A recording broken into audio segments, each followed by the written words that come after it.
Welcome to selfdiscoverymedia.com, where we discover the communities that are making a difference in the lives of others. Our self-discovery is something we are all making on our life's journey. Here you will find the people that will be your guidance, that will be your inspiration, that will be there for you in support on your journey of life. Do enjoy. Our next show is... Good morning, good afternoon, and good evening, everybody. Welcome back to another edition of Choose Positive Living right here on selfdiscoverymedia.com. I'm your host, Sarah Troy, and my wonderful guest today is Nadine Hanshaw. Now, I have spoken many a time about being a True Colors coach. And when I did the True Colors test, it was an epiphany for me, an understanding of my personality type and the reason why some people didn't get me, especially in the family. But it has been such an eye-opener for me through the years, and it's helped me kind of identify how to speak to people and the kind of people that I really do interact with. But Nadine, for the last 25 years, has been developing a personality process herself, and it is quite extraordinary. She used it on me the other day, and I have to tell you, it was another eye-opener. It completely rang all the bells. I identified with everything that she was saying to me, and we will be addressing some of that in the show today.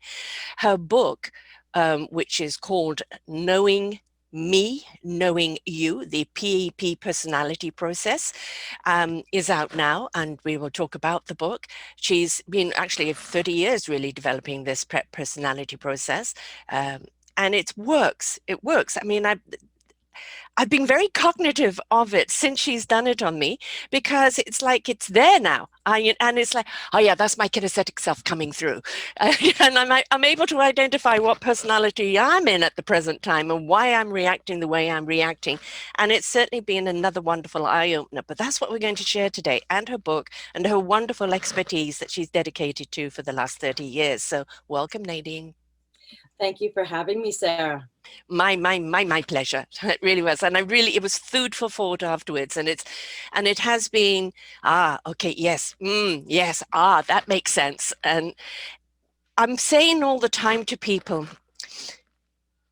if we're upset with life, if we feel disconnected, most of the time it's because we don't know who we are. We don't have a knowingness of ourselves, only of an expectation of what we should be. And we don't know who we are or why we are, and that really presents a problem. Absolutely.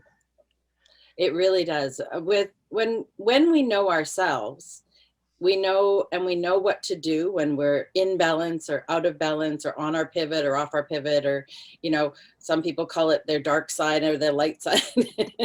whatever reference you want to use. Darth Vader side, yes. There are other sides sometimes. When we know ourselves and we know when we're going off, or how to get back on track, how to do the things that we need to do for ourselves, take care of our own energy, take care of our own person. And when we can do that, it's, we aren't really bothered by a lot of other things. We can we can take in other things and do other things with other people in a much more calm, compassionate, kind, loving, caring manner. Be more accepting, be more gentle. Then if we're in turmoil, if we're in conflict with ourselves, if we have that inner sort of feeling that we need to take care of everybody else and are leaving ourselves out, not respecting ourselves, that ends up translating into really having a lot of conflict and drama outside of ourselves as well. 100%, because I think we've been conditioned that kind of in a way we don't matter as long as we're there for someone else, almost sacrificial, servant.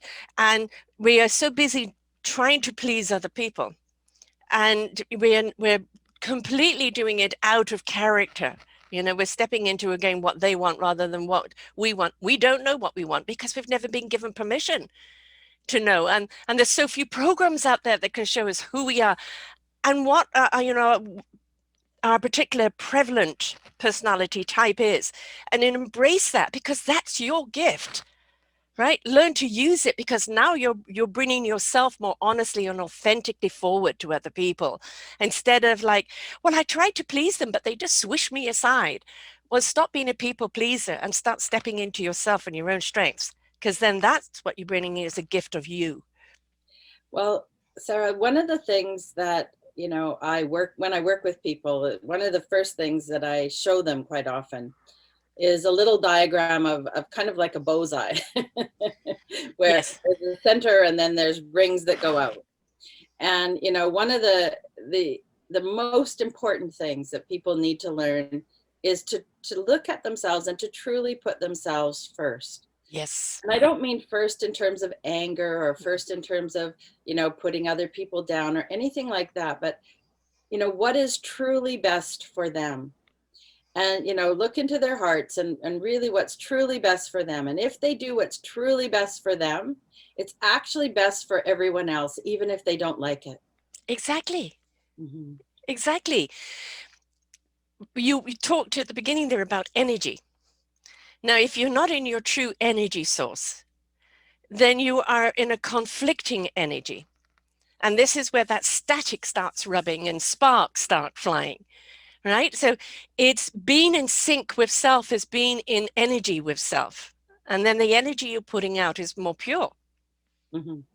Exactly. And with the system that I have, there's four zones and there's four components, and how those components fit into the four zones. And we all have the four zones and we all have the four components. So, there's 24 different ways those fit together. So there's 24 different personality styles out there. And each zone tells us something about how you interface. For instance, the outside zone, which is your environmental zone, is how you interface with your environment Mhm. and how that affects you, and what can overwhelm you. Your communication style is your Yes. biggest part of your personality. Mhm. It's the biggest part of you that you show the world, that you receive communication, that you make your decisions from. So and then you have your challenge. The next Yes. zone is your challenge zone.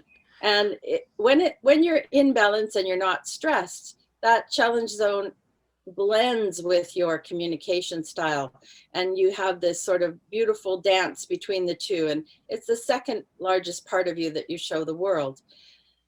When you go into stressful situations, though, Mhm. you have a tendency to what I call land in the out of balance qualities of that particular component, and it's kind of magnified in a way. Yes. Yes. And so that, knowing how to work with that and knowing how to get back on track and get out of that stressful situation, or to avoid that stressful situation altogether, is really important.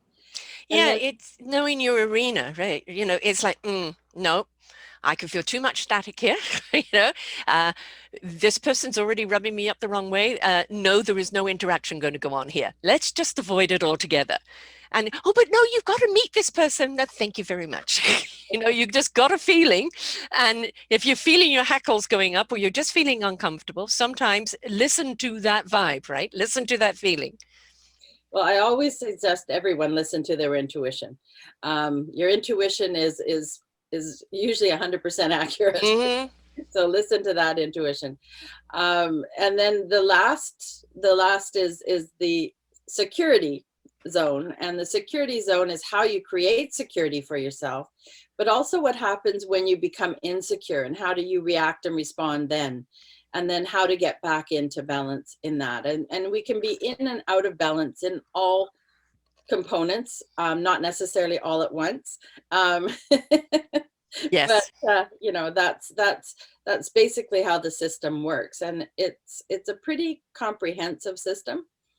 And there's a lot of systems out there, as you were Yeah. Yeah. mentioning, colors, and all of them have validity. Yes. This is not me saying that they don't have validity.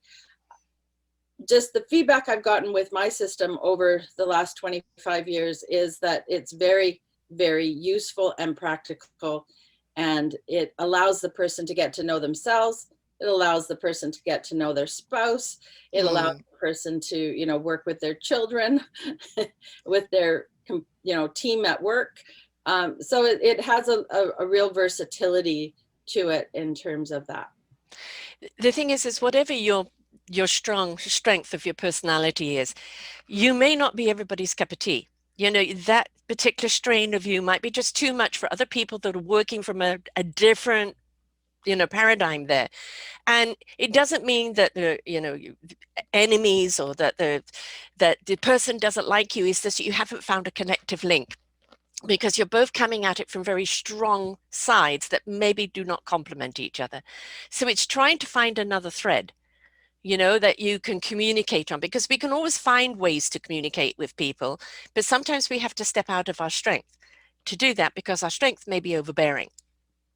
Well, absolutely. And, when I work with management teams, one of the, and they each find out how the other people process. Mm-hmm. It's very interesting, because it's like you can see the light bulbs going on.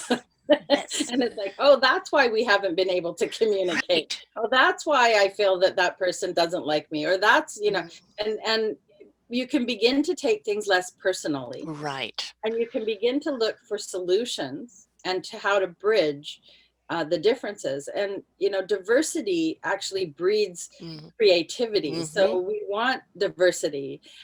We don't want to cut ourselves off from people that are different than us. We actually want to welcome them in, Mm-hmm. because that is such a wonderful thing to work with.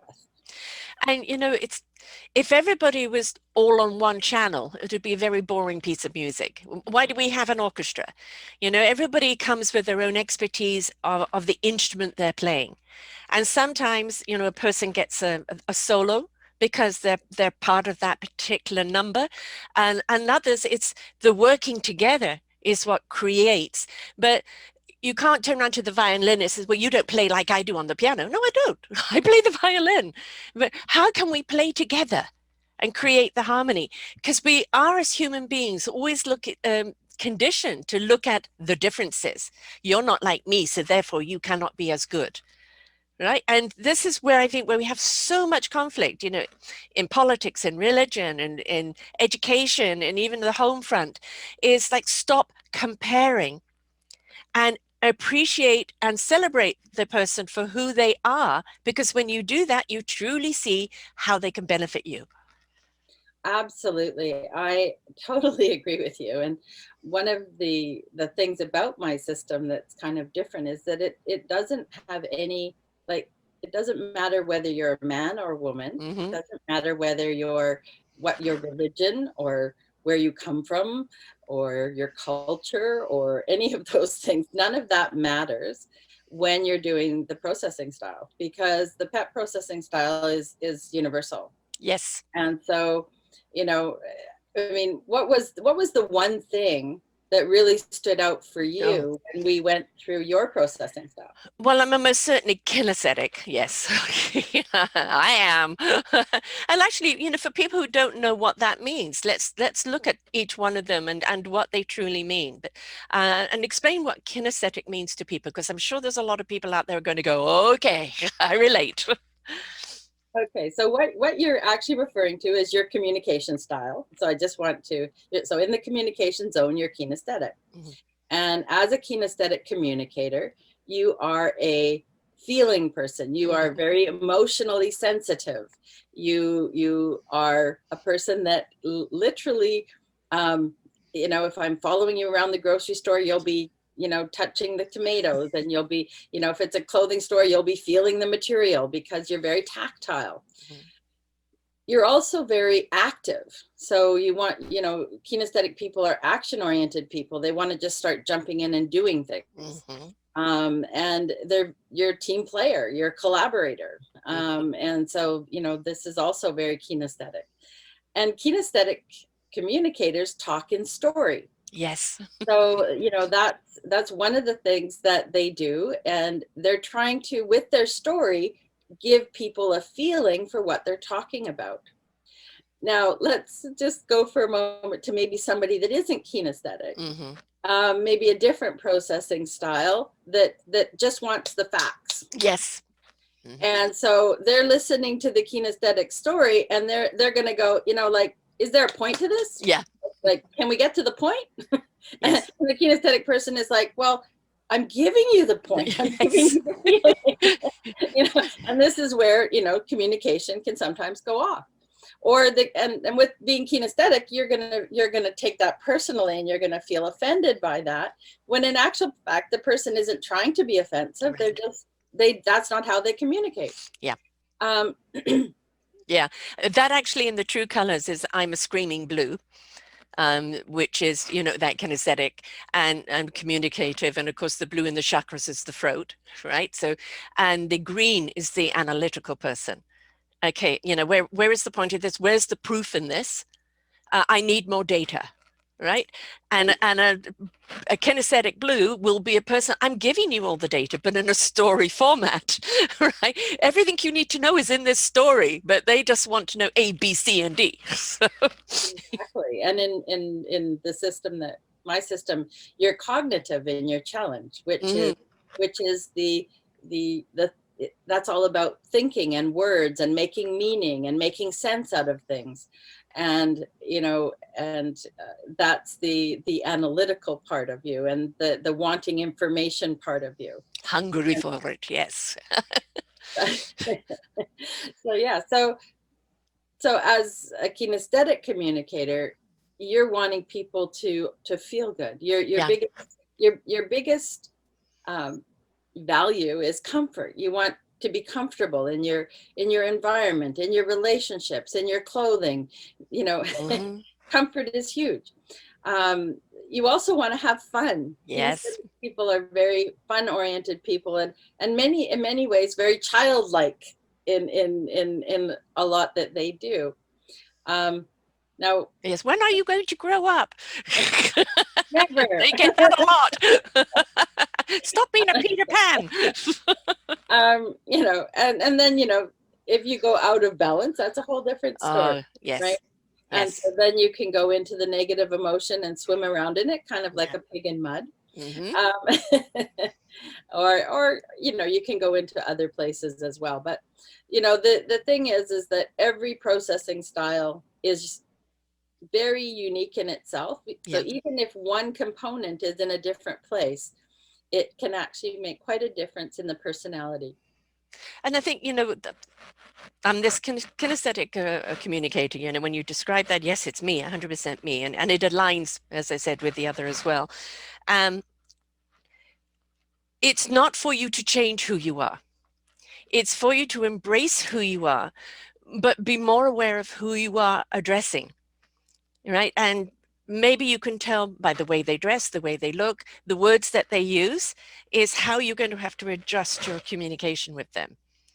And so I think being kinesthetic it's kind of the awareness one, isn't it? Where you really are aware. So use that awareness in communicating with other people. Well, in actual fact, in the English language, there are 4 different languages. So the kinesthetic language is all about feeling words and action words and doing words. The cognitive is all about analyzing and making Mm, sense and giving it meaning, and any of the processing words. The visuals is all about painting a picture. mm, And the auditory is all about how does it sound. yeah, Does it click with me? Does it snap into place? So in actual fact, even the words that people are using, does it resonate with you? That yeah, would be an auditory word. Or that sounds right. yes. Somebody saying, well, that sounds right, or that feels right, is a kinesthetic, or that looks right, or that makes sense. Hmm. um, Cognitive people, because they actually use a wide variety of words, they actually go through all of them. One of the things that you can catch them on is the I know. Hmm. They'll often say I know. And it doesn't mean that they already know it. It's just that as you're saying it, they know it. Right. And so it's kind of an interesting thing. So that's one of the ways of identifying a cognitive communicator, is that they say I know a lot, or that makes sense a lot. Yeah, because the I know isn't not I know you don't need to tell me. It's I know I hear what you're saying. Right. Exactly. Yeah. And that we need to be aware of, because I mean, understanding, all of this process, but we also have got to understand the tone that we use in our communication, because I know is very different from I know, right? And that can just literally shift a whole perspective in the way you say something. So, the rhythm and the tone that we respond with, or the what that we use, is also how people are going to open up to hear you. Absolutely. How we say something in terms of our tone and our volume and our cadence is a very important thing, because if you're saying it, and often Mm-hmm. with the auditory communicators, they're not aware of their tone. Mm-hmm. And so sometimes, well, sometimes, quite often, when you're when you're working with, say, an auditory person, they will actually give you it sounds like an order Yeah. when they're talking, and it sounds like there's no room for communication, when in actual fact, for them, they're not, that's not their intent. It just is the way that they're talking. And so sometimes it just sounds like they're giving you an order. And that, to a kinesthetic person, immediately puts their back up. Don't tell me what to do. So yeah. So again, know who you're receiving your information from. No, no, no. That person, they don't mean anything offensive. Don't take offense, kinesthetic. Right. Well, yes, and the challenge in the kinesthetic communicator, or the thing that you have to watch out for, is setting boundaries. Yes. Because that's the other thing with kinesthetic communicators is, sometimes they don't really know where they begin and end. Mm-hmm. What is me and what isn't me. And I always say to every kinesthetic communicator, delay your response. If someone is asking you to do something, please delay your response. Take a breath. Because, because if you don't, what ends up happening is you will give the response the person wants, because you're picking up on what they want, Mm, not on listening to your own feelings. And right. then you walk away and you go, why did I say yes? I don't really want to do that. And Yes. and then because comfort's your highest value, Yes. then it becomes uncomfortable. Yeah. And you either avoid the person Mm. or you make an excuse, Change phone numbers. or you actually end up doing it and resenting doing it. Yeah. And so, none of those are comfortable. And Yeah. so it's really important to delay that response, even if you just have to go to the bathroom and check in with yourself. Yeah. That's a Before very you good tip, actually, because in my own thing, I've been far too quick to say yes. And then what I find is you've said yes once or twice, and now they think you're going to say yes every time. And yes, one of the hardest words for me is no. Um, so for me, it's I'm sorry, not at this time. I could be comfortable with that. I always feel I'm offending someone if I say no. And that's something I've had to learn to do. It's okay to say no. I can't do it. But I always feel guilty afterwards. that you have absolutely nothing to feel I guilty know. about, because you're being clear with them when you say no. Yeah. And one of the other tricks that I will tell kinesthetic communicators is, if the person is insisting on an answer right now and they're not giving you that time to delay your response, to check in with yourself, then you say, well, if I have to give you an answer right now, the answer is no. Right. And that way it allows for you to give them the no response right away instead of the yes response. And so you've changed that. Yeah. Yeah. Sometimes I use, I'm unable to do that for you, but I may know somebody else who can. So it's finding ways to gracefully say no, without feeling the guilt or feeling that you've let somebody down. And yeah, as a kinesthetic person, sometimes I get really irritated with my own feelings. Why can't you just simply say no? Well, I'm going to point out that if you're saying yes when you really should Mm, say no for yourself, that the person you're letting down is yourself. yeah, And, again, when we truly do what's best for us, it's best for everybody else, even if they don't like it. I know. I know. Yes, lessons still to be learned. I've got better at it, most certainly got better at it, but it's still that overwhelming feeling there sometimes. And I have to take the breath and say, it's okay. It's okay. Right. As I say, I'm not everybody's cup of tea. I'm somebody's strong cup of black coffee. We're not meant to be here to fit into everyone else's agenda, are we? No, we're here to walk our own path, and Hmm. we're here to do what we're here to do. And, one of the things about the processing styles is that everybody has gifts, everybody has talents, everybody has things that they can give to the world. And everyone has challenges. There is no processing style that doesn't have both gifts and talents and challenges. Yeah. Everybody has those. And so it's knowing what yours are and developing your gifts and giving those gifts to the world, and it's knowing what your challenges are and how to deal with that so that you can be your best self as often as you can. Yeah. As often as we can. And that becomes more and more often as you become more in sync with self. And knowing who you are, and always, it's always putting your best foot forward, isn't it? But there are times that you need to retreat, whoever you are. I have your diagram here, which we'll insert, but you've got security, challenge, communication, and environment. So the environment is very, very important, isn't it, to setting the stage of how we're going to interact with people. Well, again, what depending on the component that's Mhm. in the environment, for some people it's an auditory thing, and it might be that they're being disturbed by noise or the loudness of the noise. It could be that they get overwhelmed by the noise or someone yelling at them, or they get taken into the movie by the music of the Mm, movie. Even a commercial can yes. put them in by the movie or by the sound. And or if they're visual, if things are really out of whack in their environment, particularly in their own personal environment, their office or their home, that can actually cause them to go into overwhelm. Mm, Or if the person is cognitive, then the words that people are using towards them, the the information coming at them, if it's too much information, it can actually overwhelm them. right. If they're kinesthetic in their environment, then if it's somebody that they care about, what happens is that they get overwhelmed by that person's emotion, and they Mhm. go internal, and they don't come. They you think that they're still there, but and they might even still be talking, but they're actually not paying attention to what's going on for that person because they're inside.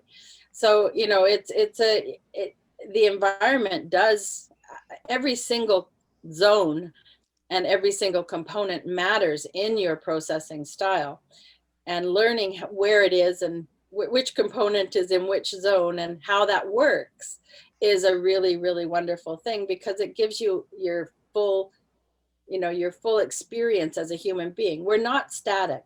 No. We excuse me, we move, we flow.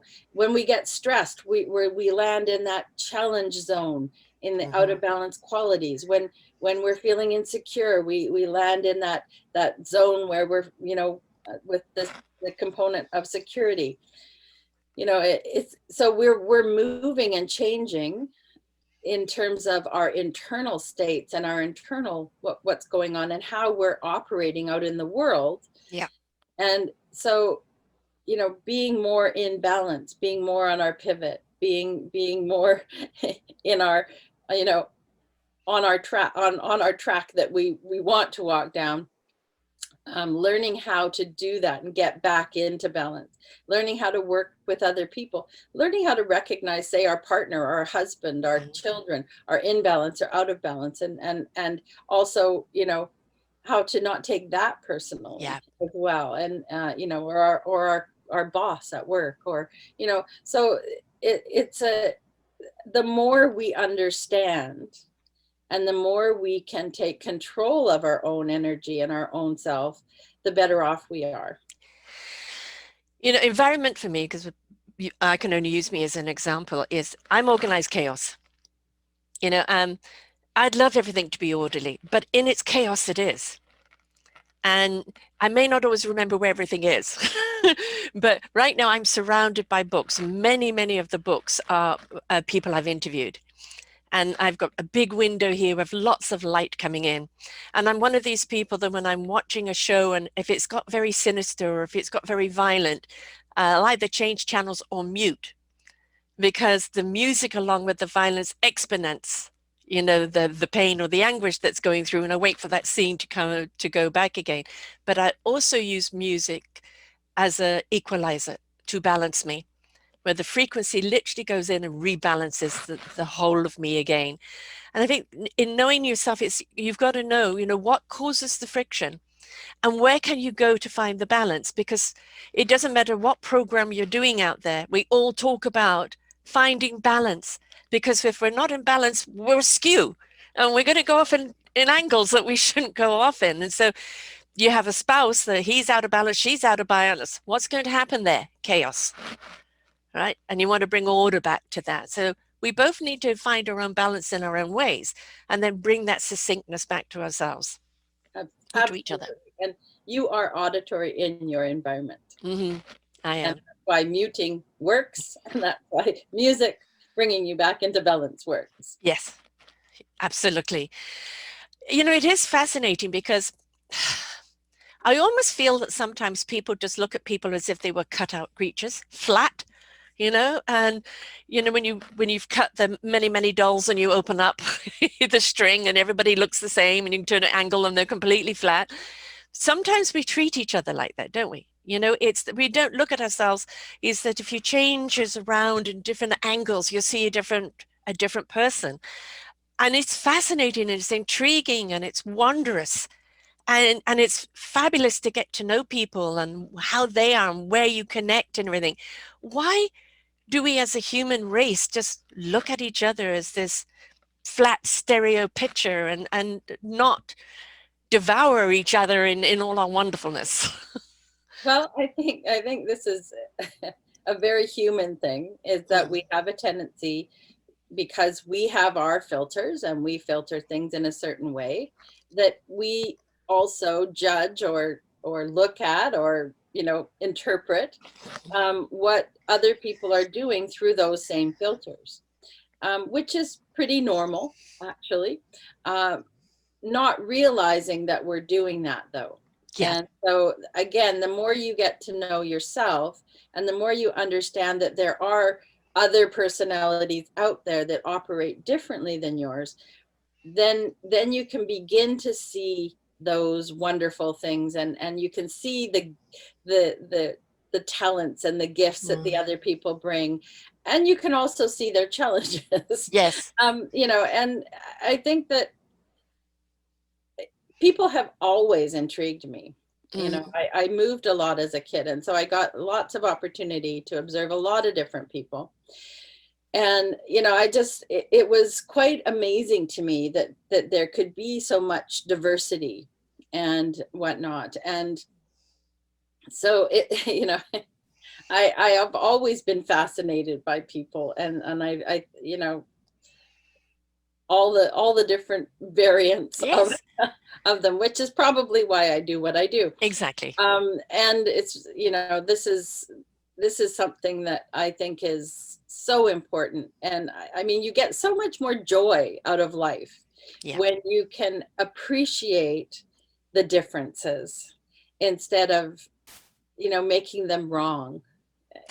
you know Yeah, I completely agree with you. I mean, you know, so many people are like, you know, you're not like me, so therefore you're different, so therefore you're wrong. But let's take a musical instrument. You know, one of the guys I interviewed, Justin Johnson, a young guy, he can play a guitar out of anything. An oil can, somebody sent him a spade, a shovel, and he made an instrument out of that. Car parts, people are constantly making him things to say, make music out of it, and he does. And he makes it's Americana blues, and it's great music. And it's his imagination, his creativity, but his sensitivity to the sound. He knows how to bring the sound out of anything if it's got strings. And that becomes a gift to us, right? But we limit ourselves so much to, well, it's a guitar and I just play these three chords over and over again. And it's like, you're bored, everybody else is bored listening to you. There's so much more to you. Why don't you step up in discovery of self? Absolutely. We have so much to give the world. Everyone has something to give the world. And, in terms of, you never need to be bored. No. There's so much out there in the world. There's so much inside of yourself. There's so much that you can do and it's, you never really need to be bored, because there's always more to learn. We are learning machines. Mm-hmm. Human beings are learning machines. And, when we stop learning, that's a problem, Yes. because, Yes. we are learning machines. We started learning the moment we were born, and we are meant to be learning until the moment we take our last breath. Yes. And so it's And it's what really, we do with that knowledge, isn't it? We're not just learning just to put it in our own encyclopedia. We're learning to share the knowledge. And it's like, oh, do you know what I've learned? Oh, I just watched that person, just read this book. I just listened to this person. Did you know? And when we do that, it's excitement behind it. And somebody will go, really? And, it might be just a momentary knowledge. Birds and the bees and this and that, you learned something. Oh, I didn't know that. It doesn't mean that you're going to retain it until maybe you need to know it again down the road. And then you can go, did you know, to someone? But it's the excitement of knowledge, because it opens us up, no boxing, no blinkers. It just opens up to the wonders of the world. absolutely. And sometimes it's just entertainment too. Yes. Yes. Like a beautiful sunset, or, it can be awe-inspiring, right? Um, Absolutely.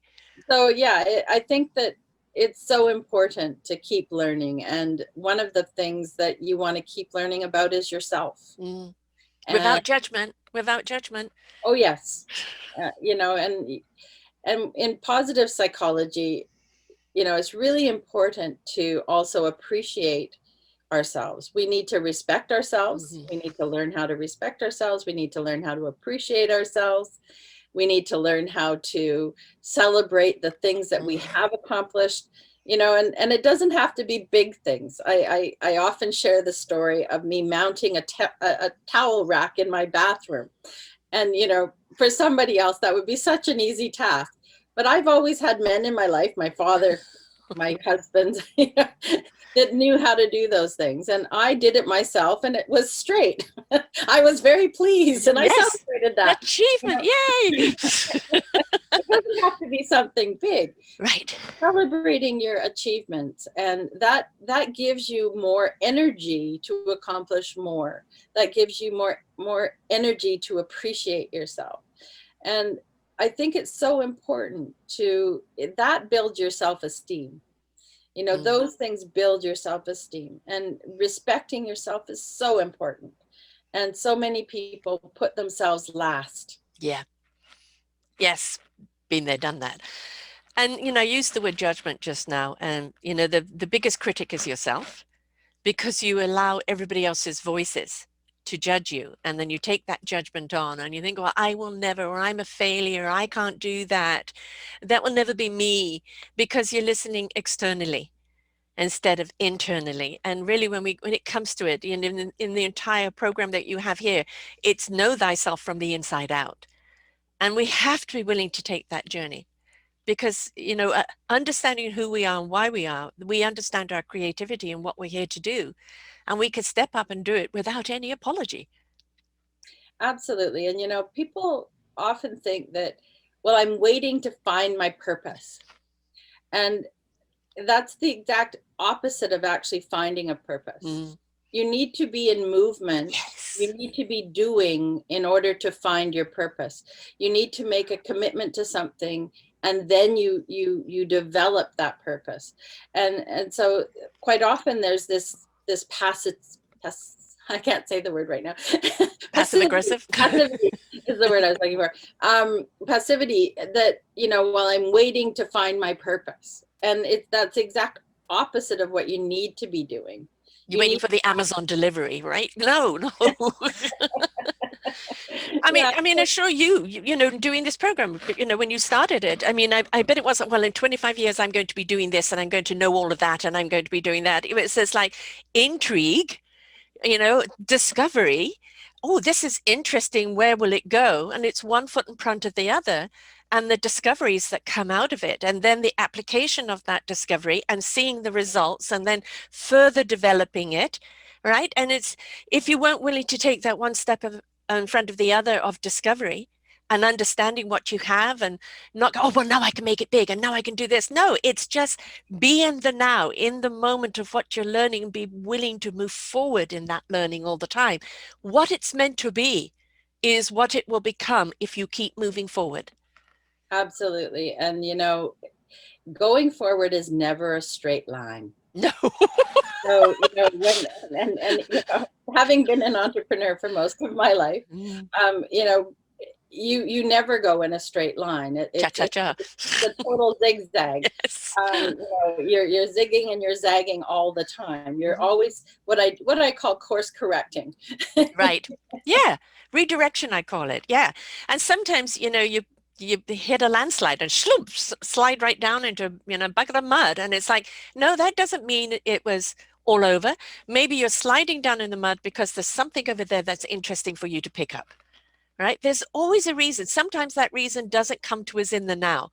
But in hindsight, we go, oh, you know what? That's why that happened. Now I understand. Yeah, absolutely. I believe that everything happens for a reason.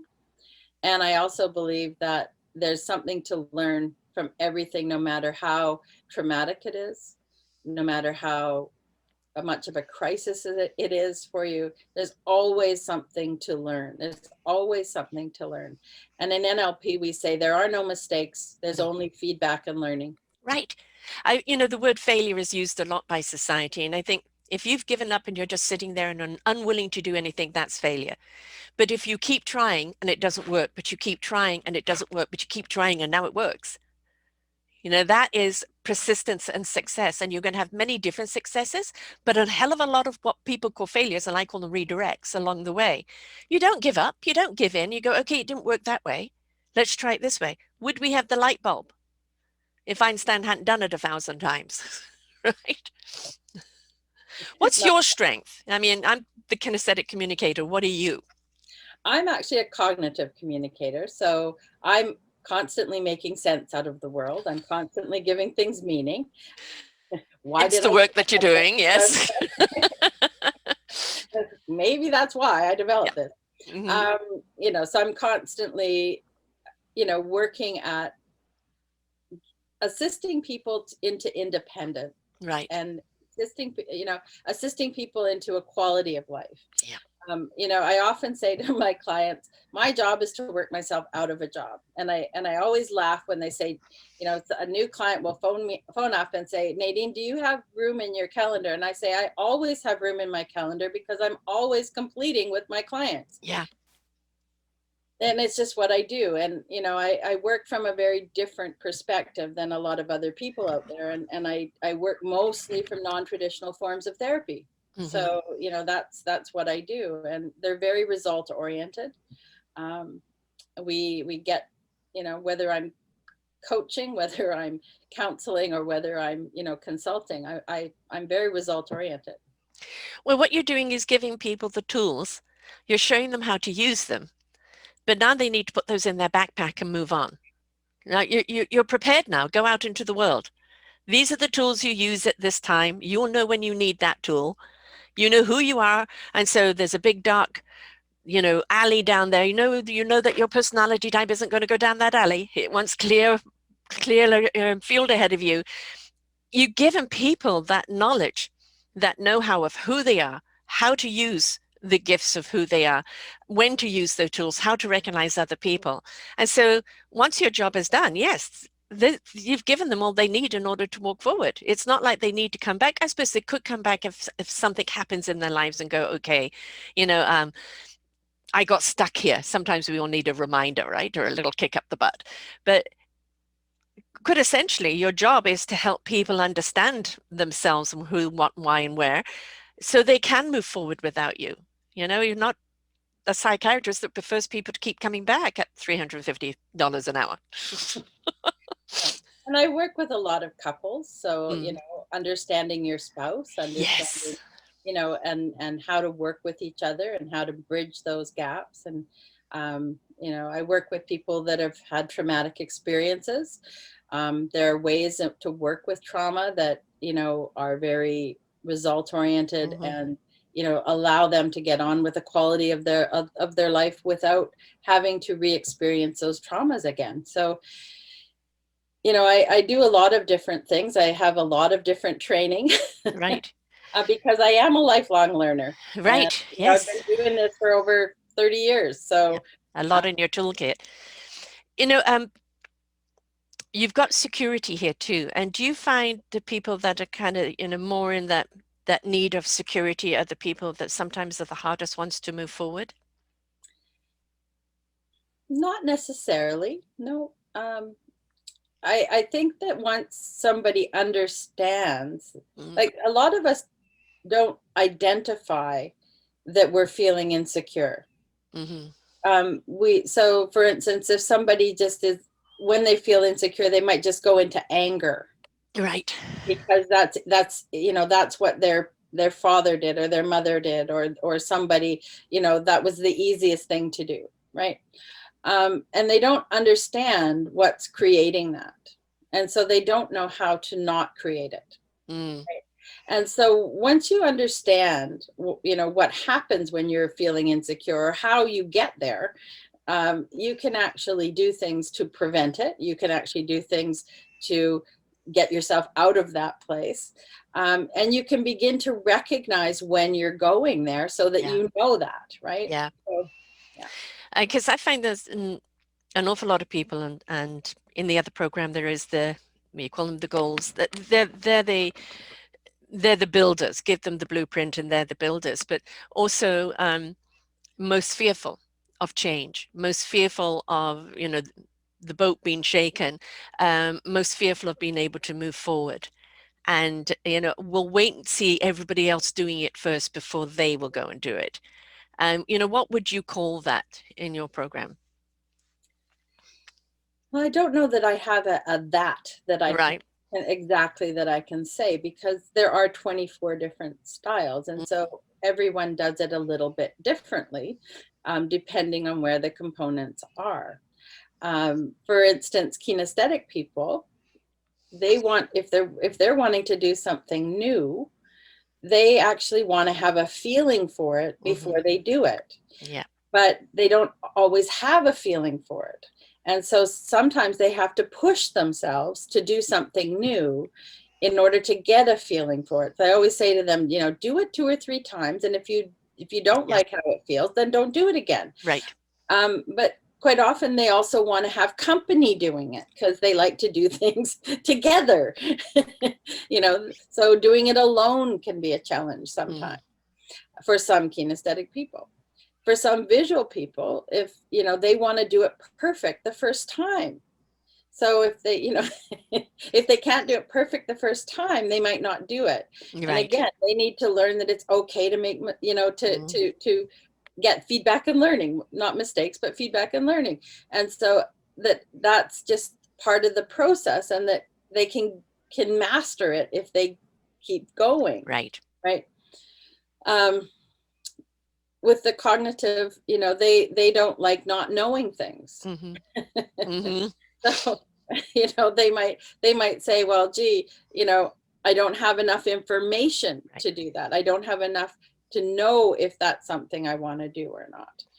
And with the auditories are kind of interesting in that they can really dish out the pressure to get things going. They're spearheads. They're Right. they're they're the um, they're the they're the spearheads. They're the shakers up. They like to get Mm-hmm. out there and shake things up, and then as soon as they get that, they're off to something else, because Right. they want to go on to the newest, most shiny object. Yes. I have been drawn to those because they can see the vision, right? And you can create the whole picture and you can get excited about it, but the patience to do it hasn't always been there. With auditories, it's more like they go in and they shake things up and they get everybody else moving, and then Right. they delegate it and move on to the next thing. Yes. And so auditories are really known for that sort of spearhead, but they're also ideas people. Mm-hmm. The thing is that with their ideas, they don't necessarily know how they're going to get there. They Right. don't have a sequence, whereas cognitives have a sequence. They're very sequential, and so Yeah. when they have an idea, they have all of the sequence of how to get there. Whereas the auditory communicator, they have these ideas. I often think of their brains as drawers. They open one drawer and they say, "Oh, what's in that drawer?" They close Yeah. it. Yeah. You know? But yeah, so they have the ideas, and they're good. They're great ideas people, and they're great spearheads. They can get people moving. Not always in the most gentle manner, Mm-hmm. which is sometimes where they have difficulty. Yeah. A little barking going on. Yeah. I've always drawn the analogy, a storyteller, obviously, as a vision for a hotel. As a kinesthetic, I want the hotel to make people feel pampered, safe, at home, at peace, and excited about being there. And then, I look to, well, if I share the vision, the auditory understands that vision. And as you say, they know who to delegate to, right? Actually, it's the visuals that have the vision. Okay, all right. But I'm, So, I'm a visual, I mean, everything I feel, I see. so the kinesthetic would be the ones that are running the hotel, and they're the very social. They're the Right, social ones. They're the ones that are making people feel good. So they would be the ones that are making people feel good. The cognitives are the ones that are doing the actual management. right. The visual are the ones that are creating the vision, and the branding, Hmm. and what it's gonna, how it's gonna look. And then the auditories are the ones that are, you know they're the doers that are making it happen. They're going to drive the clientele in there. Right, right. Yeah. So, I mean, again, if, I have another person I think who you'll be fascinated with what he's developed, but it's how to use all four of those and to always make sure that in any business that you have a representative. That's their key personality trait there is each represented, because now you can get the whole picture and everybody knows, yes, and to do that you need this, and I see this happening, well, we can make that happen by this, who do we need? And that you've got a rounder conversation going on in that team, haven't you? So if you are, being an entrepreneur and you only want four people, get four people with each strength being different to yours. Yes, that's a very good thing to do. I mean, again, there's 24 different styles out there, Yeah. right? So you have to take the whole PEP personality process into consideration, because also the out of balance qualities can come into play with Mm-hmm. your team as well. So, Right. you do need to look at that. And, I a lot of times I get asked the question, well, Nadine, who goes best with who? Yes. That's that relationship question. And Mm-hmm. what my standard answer is, any two processing styles can work together. Some are just more work than others. Yes. Oh, so true.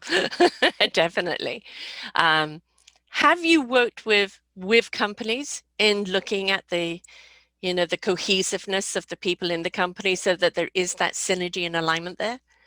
I've worked with small teams. I've worked with management teams, and it's interesting because one company that I work with that I often think about when I talk about it with people is, there was a boss who was cognitive, and one of the things about being cognitive is that you need to eat breakfast, lunch, and dinner, Mm-hmm. very, you know habitual. Consistently. Mm-hmm. Because when you don't, you actually go into a state that's not very nice. It's kind of like that hangry state. Right. So you need a routine. Well, and quite often, because cognitives are very sequential, they don't want to stop if they're doing something, so they might not stop to eat. Right. Or they might not eat breakfast because it takes too much time, or whatever the excuse is. They're very good at justifying things as well. Mhm. Anyway, in this particular situation, I had some information from the staff that this person uh, wasn't eating. Mhm. And so I did a day workshop with them, and I kept telling them, one of the things you need to do is eat. You need It's to your eat fuel, breakfast, right? lunch, It and keeps dinner. the motor going. And this is why. Yeah, And it was quite funny, because at the end of the day, he said to me, "Okay, Nadine, I get the I'm, message. I'm gonna eat I'm gonna eat breakfast for 2 weeks, and we'll see if it makes a difference." Well, after 1 week, he phoned me and he said, "I just have to tell you," he says, "I wasn't very nice to you about it, but," he says, "I have to tell you that I've never been thanked so much for eating in my life." Not normally one that they're complaining about with the boss, is it? The boss doesn't eat. No, Hilarious. and the thing is that when a cognitive hasn't eaten and they're in that sort of hangry place, Hmm. they don't know it. Right. So it's kind of a blind spot. And so, if somebody asks them a question, they think that they're answering in a nice way, but actually they're barking it at them. Right.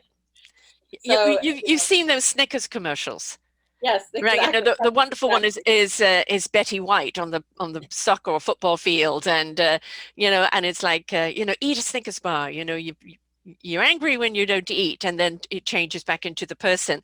But that is so very true, isn't it? Because it's this is, I think, one of the other things that we forget to do as humans, and certain types more so than others, is that you're too busy going, going, going, and that you forget, well, what's feeding you, whether it's food or whether it's, do you need 10 minutes peace and quiet? Do you need to go and take a walk? Do you need to just do something else, read for a few minutes, anything that, just rejuvenates you? And we're so busy that we forget about, where's the taking care of you? Because if you take care of you, you can take care of what you need to do.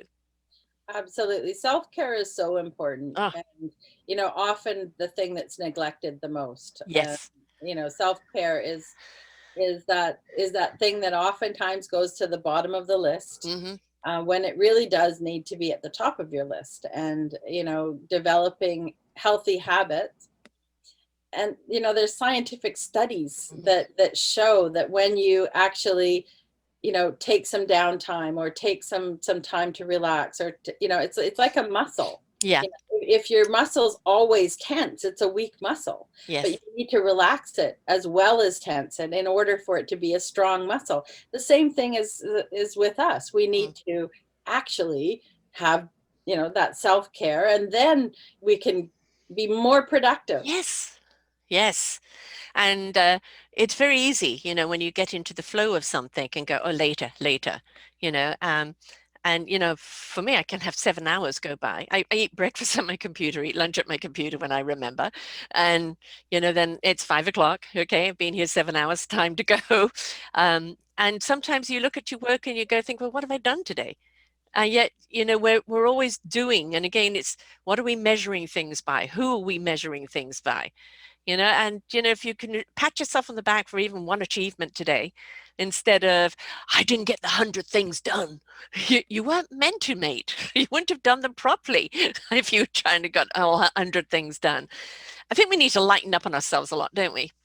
We do. Yes, humor is a wonderful thing. Hmm. Learning to laugh at yourself. Learning, I often say with the couples that I work with, learning to laugh at each other.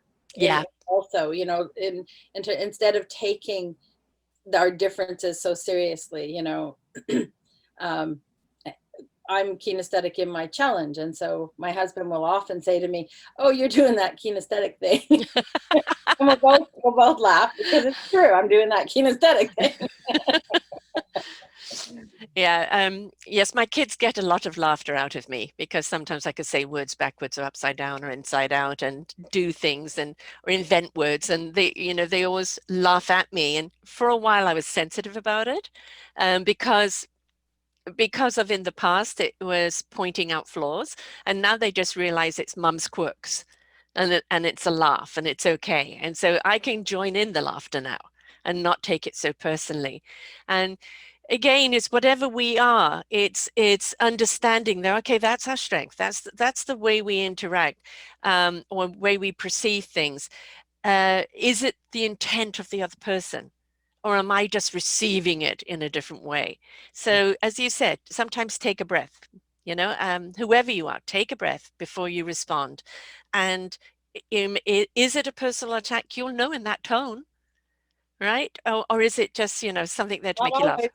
Not always, no, Not yeah, always in the tone. It's not always in the tone, but if you can stop and say, what's going on for that other yeah, person that they're behaving in this way, and does it really have anything to do with me, or is it right, what's going on for them? And if you can stop and do that, you'll start to take things way less personally. right. And you'll start to also realize that a lot of the times when somebody, it's like if you point one finger out, 3 pointing back. there's three pointing back at Yeah, them. And, yeah, I often say that oftentimes people are putting out yeah, really what's going on for them. right. Projecting, and dumping, right? And Sometimes, yeah. yeah, and it's sometimes just let them get it off their chest. Or if it's really bothering you, say, okay, clearly you're upset. Would you like to share it? Let's go over here. Let's go over there. Let's book some time. Get it off your chest. Um, because very often people don't realize they're doing that, do they?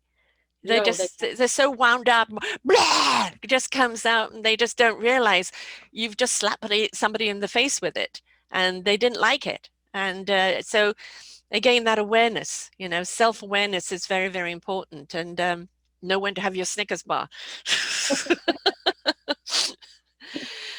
You've been doing this a long time, and as you said, you've gathered your moss of knowledge as you go, and you work with a lot of people, couples, organizations, companies, individuals, and and you have different scales of what you do with it. And as you said yesterday, you didn't have time to eat; you were back to back on everything.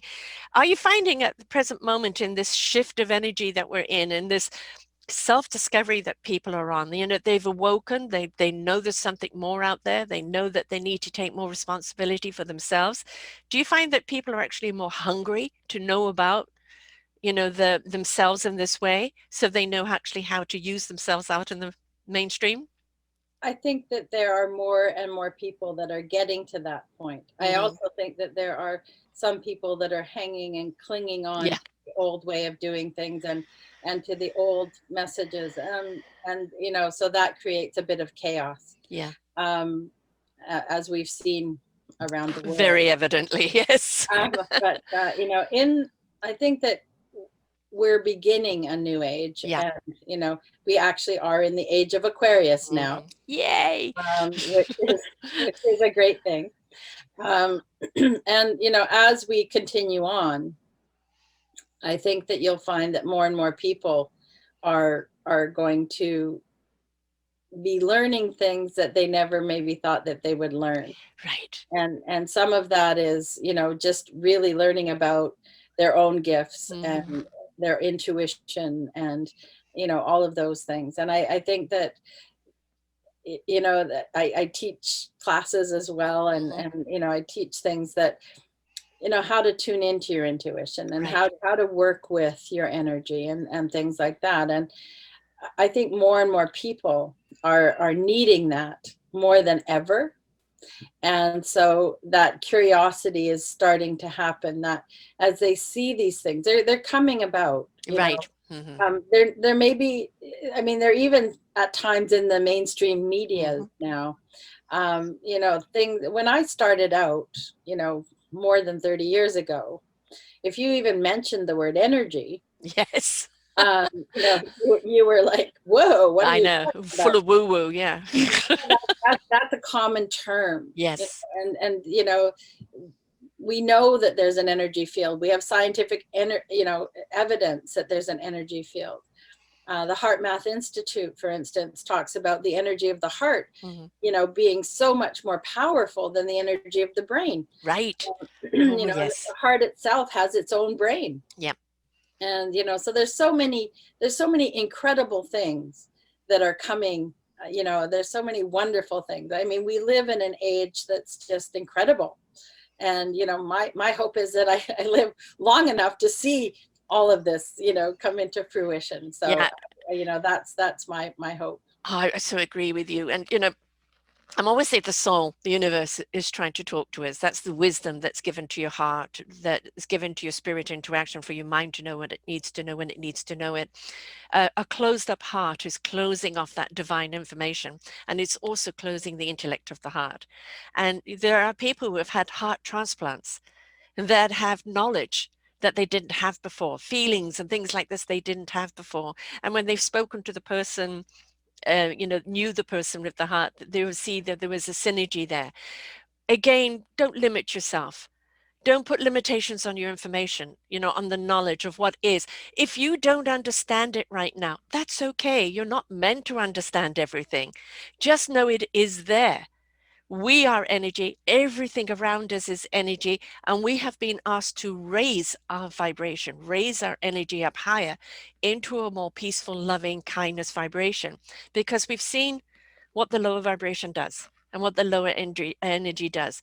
It makes people angry, it creates wars, it disconnects you from yourself, and you're constantly just spinning around trying to chase some happiness that is illusioning you. It's so important for us to know who we are, because then we can understand more of what our purpose could be. Right? What's my purpose? How do I find it? Know who you are. Where are your strengths? Where are your gifts? How do you interact? Now take that one foot in front of the other, and that purpose will be revealed. But it starts with you. Point as much as you want out to other people. Three pointing back at you, mate. What are you going to do about it? And this is a wonderful way to start. If people haven't started yet in anything, know what your strength is. Are you kinesthetic? Are you cognitive? Are you this? Are you that? Know who you are, because that will help you on your journey of life. As I said, when I did the true colors, it was a light bulb moment for me, and it changed directions completely. When you did this for me the other day, it was just that verification. Okay, all right. There's no getting away from who I am, right? I can't put me in a box. I can't change me. I am who I am, right? And it's being aware of who you are, the strengths, the weaknesses, the everything else. So it's so important that people do this for themselves. And you've spent all this time, in development of this, using it, seeing it, how it really does help people. And so it's a no-brainer just to step into your world and discover yourself. Well, what's really, I guess, what's the one thing with the book, because I worked with people individually and with couples and all of those things, but I was always present. Yes. And so one of the things with the book I was concerned about is, do I need to be present? Do I need to explain it? Or did I do a good enough job Mhm. in the book to explain it? And I have people that have not worked with me, that have gotten the book, that have verified that they've gotten a lot of benefit from the book. And that for me has been a wonderful thing, because it means that the book is doing its job. The book is Yes. a tool, Yes. and it's a tool to be used. It's not a book that you read cover to cover. I mean, you can, but Yeah. that's not how it's meant to be used. And so, it's a tool, and to see that the tool is being used and applied, and that for me is what I made. That's what I made the book for. Right. So, that's the gratifying part for me, is that it's actually doing its job. And so I'm quite happy with that. It's the gate opener, the door opener, the starting point. If you get familiar with the book, familiar with the language and the meaning and this and that, then when they come to you, they are far more ready to receive and will receive a great deal quicker. And then that means they'll be able to apply it to their lives a great deal quicker. So the book could be the first step. And it could be something that, as you said, husband and wife, or family members, or brother and sister, or bosses and staff can read. And then it's book you to come in and make sense out of it for everyone. And We all need help. I'm sorry, folks. We're not meant to go through this alone. We are so much better when we are a community, when we're there for each other, in each other's strengths, and understand that that village is only going to be as secure and abundant as everybody coming, to the table. So get the book, share the book, read the book, and then invite you in to then maybe customize it more a little bit for the individuals or the group or whatever is necessary. It's the first step in your self-discovery. Know thyself, right? Absolutely. Yes, absolutely. Know thyself. That's such an important piece of the puzzle. And, you really can't have total satisfaction in life unless you know yourself. And, raising that vibration, you Yes. can do that in many different ways. Um, the one that's most studied is gratitude. Yes. And Mm. so, I mean, there are more scientific studies done on gratitude than I think any other emotion. And so, if I was to give a tool to people to start with, is to, at the end of every day, go write down 3 things that you think went well that day and why they went well, and be thankful for them. And Even if it's a bad day, mhm, sometimes you have a bad day and that's just the universe saying, call it quits today, or today is not meant to be your day of accomplishment. Maybe it's a day of self-care, right? Maybe it's a day to be aware of others, right? Don't knock the day. Everything has its reason, and maybe be grateful at the end of the day that of what you learned from that bad day.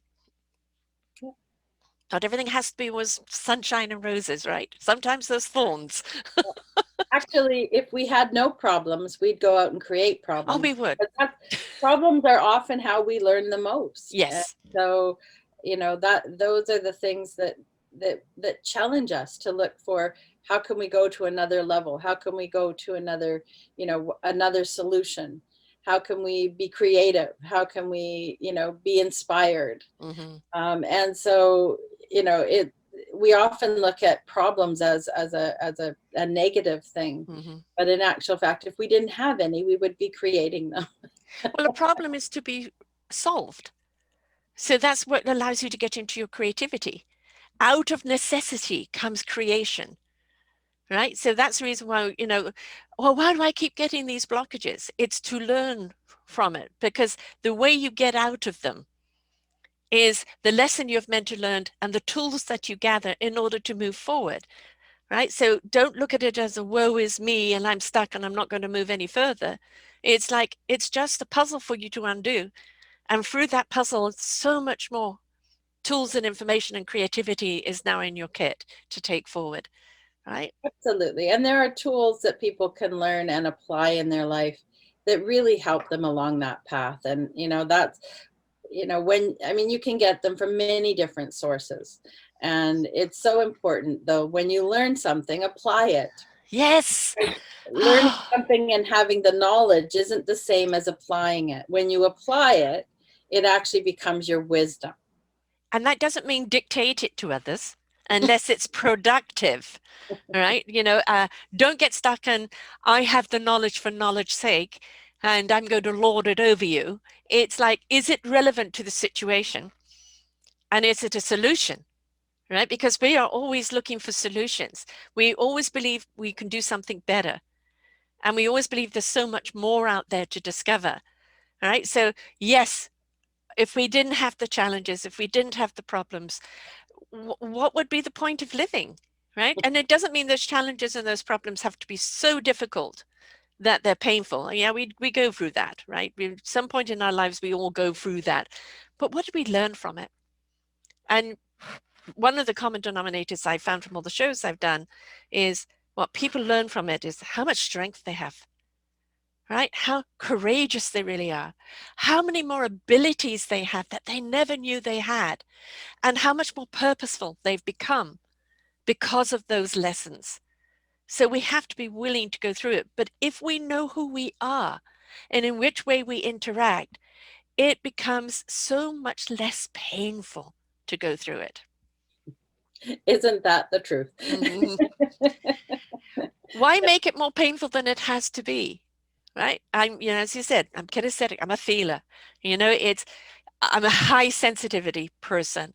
And I have to sometimes just, as you said, say no to a situation or don't put myself in that arena because I know. I literally can't walk barefoot on the ground because I can feel the negative vibration that Earth is going through right now, wanting to evict us all, because as humans haven't been very kind to her. But I'm up there in the universe, getting rejuvenated. If I know that I'm going to be like that in those arenas, I know not to go to them and really put my best foot forward in the arenas that I know I can cope with. And it's stop comparing yourself. Well, George over there or Joyce over there has managed to do this and do that. And it's like, yeah, well, that was their strength. Mhm. What's yours? Yours Mhm. is just as the triangle in the orchestra is just as important as the pianist, the violinist, the soloist, or the conductor, because together we make the harmony, right? Just what's your Absolutely. instrument? Bring it to the table. Absolutely. And, we can all make really wonderful music together. Yes, that's the symphony, your instrument, know your instrument, learn how to play it, find the right orchestra to join, then create that symphony that resonates out and invites other people in those good vibrations. That's what it's all about, isn't it? Through a book, through music, through action, through stimulation, through inspiration, it begets invitation. And then we're invited to step up and to be a part of it. And that is exciting, right? It's exciting. Stop losing the wonderment of life because you're selling yourself short if you do. Look for the meaning, look for the lesson, look for the action to take, look for how to do it differently. Yes. That old saying that if you do the same thing over and over again and hit the same brick wall, that's the definition of insanity. you know, And and there's a then few of them out there. Boink, boink on the wall. Why can't I get through this wall? so in NLP we always say, there's a solution to every problem. There is. And so just do something differently and you'll get a different result. You And won't always sometimes it get is, what you want. right. And again, if you've got to that, that crossroads and say, well, I don't know which way to turn, then what pops up in front of you is generally the indicator, right? And your book at the present moment is what's popping up in front of them, right? And your book is that first step.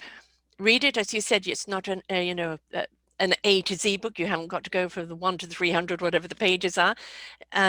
You can go wherever you're guided to go. But knowing yourself, you said it over and over again, like a stuck wheel here. Knowing yourself is the gift you can give yourself, and is the service that you will be to others.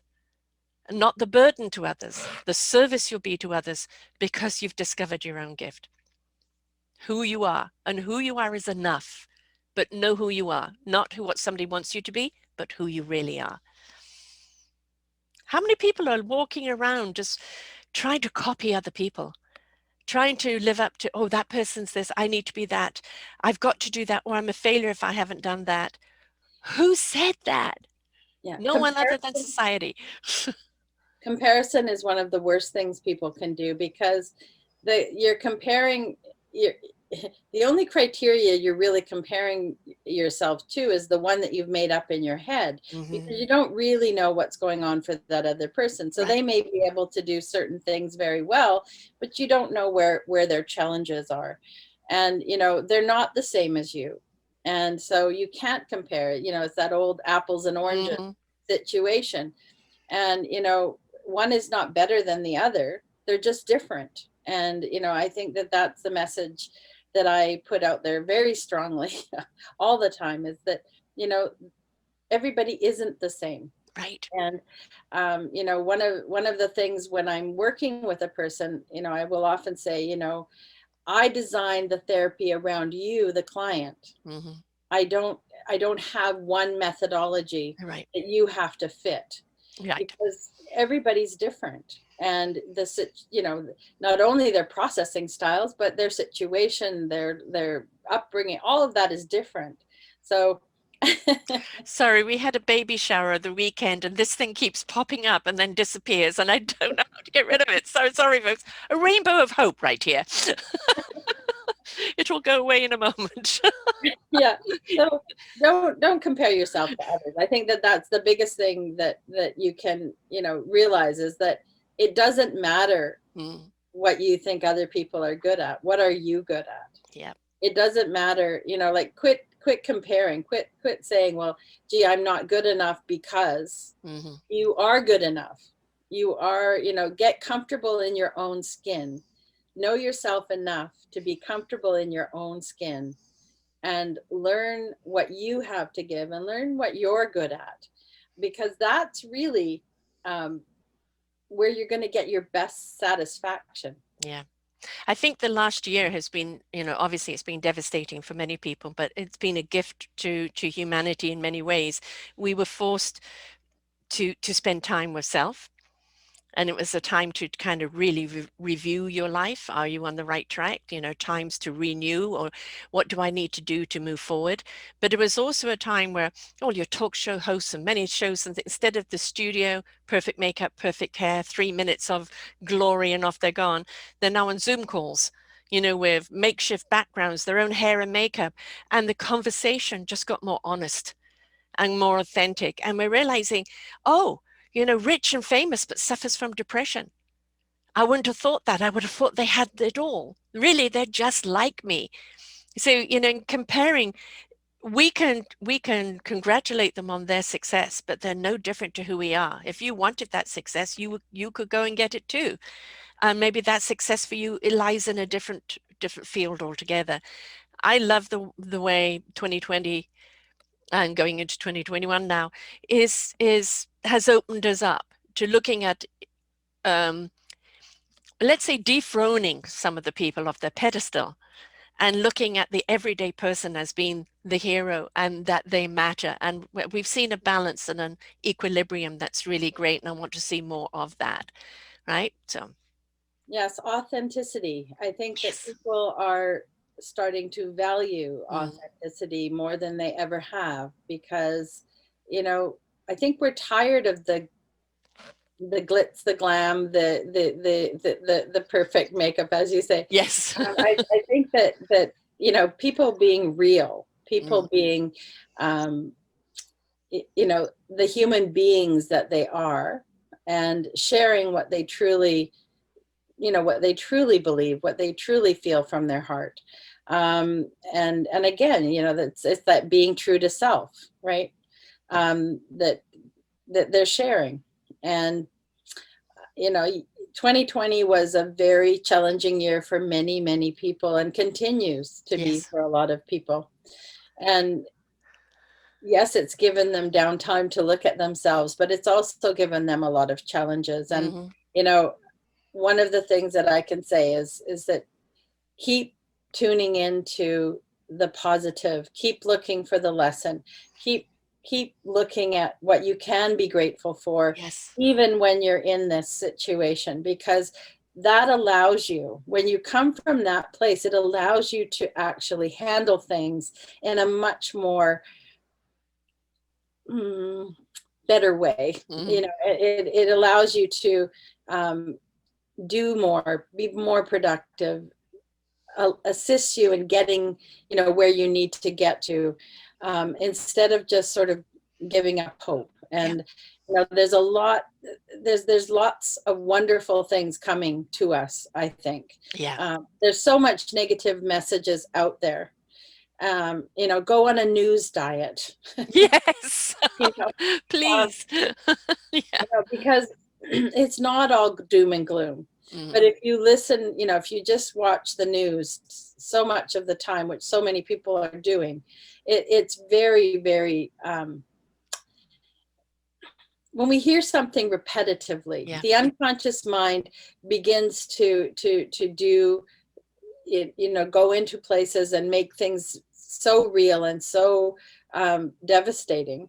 And, you know, you only need to hear it once, really.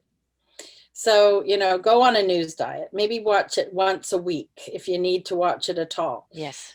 Um, to stay up on things, but quit doing the daily thing because it's not healthy. No. It doesn't help you.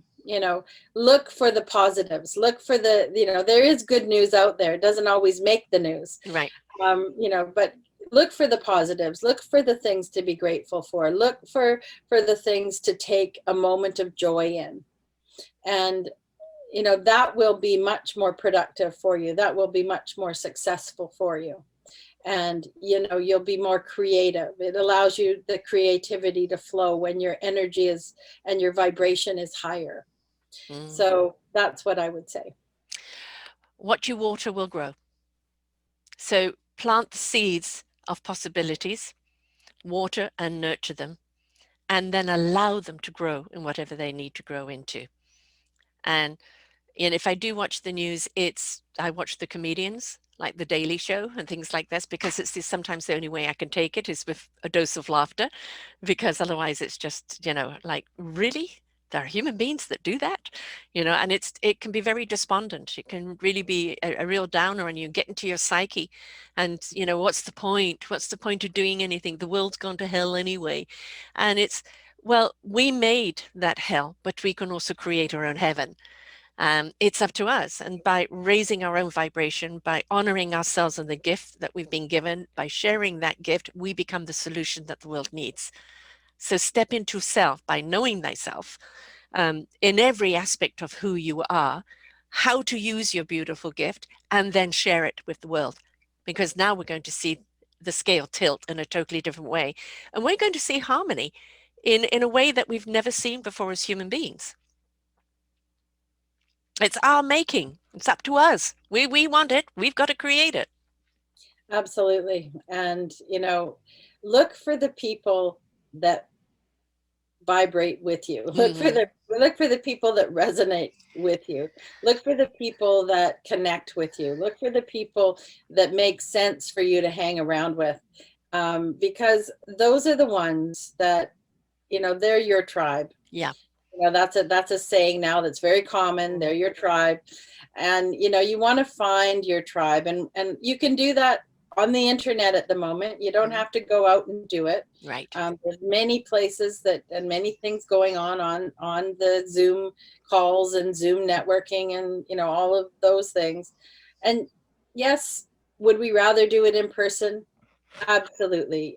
I think that human Connection. connection is so important to so many people. And yet right now we need to find ways. We Yes. need to find the ways to connect with those people, even if we can't do it in person. And that's the creativity we need to work on at the moment, right? Right. And of course, that's what you're doing. You have online programs, so you can do everything this way at the present moment. So would you like to share what your particular programs and offerings are right now, and also how people where can they buy the book? Well, they can buy the book online at Amazon or Books and Barnes and Noble. It's wherever you plug in my name and it'll come up. Right, Nadine Hancher, and Yes, it's knowing me, knowing you. yes, it is. My programs they can find on Meetup. I have my personal enrichment programs are on Meetup. They can also call me or email me at my they can go to my website www.progressiveplus.com, and they can send me an email if they're interested. The next course is accepting my brilliant self is my next course that comes up starting I think towards the end of March. Right now I'm doing a heart consciousness dream building 2021 class, but that's in the process. No one can join it at the moment, unfortunately. Mm-hmm. Book for the So next one. yeah, so yes, and I have 6-week programs that continue to roll out as the year goes on. So I have many different ones. Some of them are about your intuition and how to tune into that. Some of them are about the principles of the universe and how to work with those. So many different classes. And then I have my NLP training and my other business classes and things that I'm creating online at the moment, because I used to do those in person. Mm. Yeah. Yeah. And you know, a lot of people say, well, you're doing so much. And yes, because for you, it has been, as you've walked forward in life, that door's open and that door's open, and it's the intrigue, or I need to incorporate that, or I need to merge this with it, or I need to do that, because again, it's not one size fits all, and it's also not one program is the whole answer. You know, once you know who yourself, well, how do you use yourself? How do you connect with the attunement of the universe? How do you channel? How do you do this? So basically, you can take them from one room to the other, so to speak, and they can come out of that house a totally different person and somebody ready to go into action. Well, my hope is that they apply even a quarter of what they learn in any of Yeah. my courses, because that can actually improve their life. And Yes. that's really what I look for. Mm. Is that they apply what they're learning, and whether it's working with energy, whether it's learning how to create goals that they can achieve, whether it's working with um, their intuition, whether it's working with the universal principles. Whether it's working with Huna, which is another thing that I work with. There's many things to learn, and one of the things that I always say is that the more that I learn, the more I know that I need to learn. Right. And so I learn what I teach what I know, and then I also keep learning so that I Can continue continue to grow. teaching. Yes. Sharing the knowledge.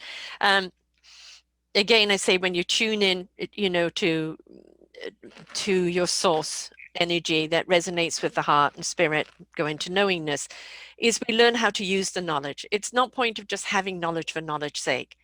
You know, that means you're an encyclopedia or a database. It's knowing what to do with the knowledge.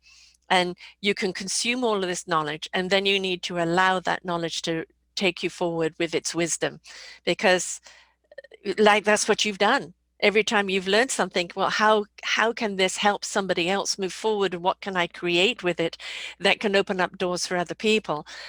So you are the perpetual scholar, but perpetual teacher as well, because you're eager to teach what you've learned. You're not one of these people that hoards the knowledge. It's like, how can I make a program out of this that can help other people? So your dedication is there, like a true cognitive, right? You know, it's always Yeah, that, yes. And we thank you for it, because as I said, when you did it, I mean, we just touched the surface and it just rang all the bells completely. Yeah, yeah, yeah, yeah, yeah. And again, sometimes we just need that permission to be who we are. And, you know, just as I'm a female with blue eyes and gray hair, you know, yes, I could dye my hair, I could put contact lenses in. It's not going to change who I am, right? So it's knowing who you are is just going to bring about a balance within yourself, and know who you're taking with you on this journey of life instead of perpetually chasing something out there. It's always been within you. You just need to know which buttons to ignite it, and you have the button pusher. Which one to switch on. So thank you so much for sharing with us today. Well, And thank you so much for having me, Sarah. oh, my pleasure. And the book, folks, it's yeah, you can get it on Amazon and Barnes and Nobles. Everything. Knowing Me, Knowing You by Nadine Hancher, Hancher. Not only is it a gift to you, but you know there's somebody right now that is struggling. They just don't, they know they have to redirect. They know that they're lost at the present moment. This is the pivot time in history right now, and when more and more people are looking at where they're going in life. And this book could be something that can help them and just get to know who they are and how to move forward. And of course, there's all of her programs as well. And it doesn't matter which order anything comes in, but just take action. These podcasts are to give you the information so you know which action to take. And the action is reach out to Nadine, because you need to take her program. I promise you, I just did the surface of it and it was already wonderful light bulbs. And we need those light bulbs. You know, they help us see. Sometimes we're in a dark passage and we just can't hear ourselves, can't see anything, can't feel anything, because we're in that darkness, and that light bulb of information comes on and it just helps us move forward. So don't be afraid to take the journey, and she's there to help you, knowing me, knowing you. Thank you, Nadine. Thank you, Sarah. Until next time, folks, bye for now. We hope that you enjoyed the show. You will hear many, many shows here on selfdiscoverymedia.com. We have new shows for you out every week.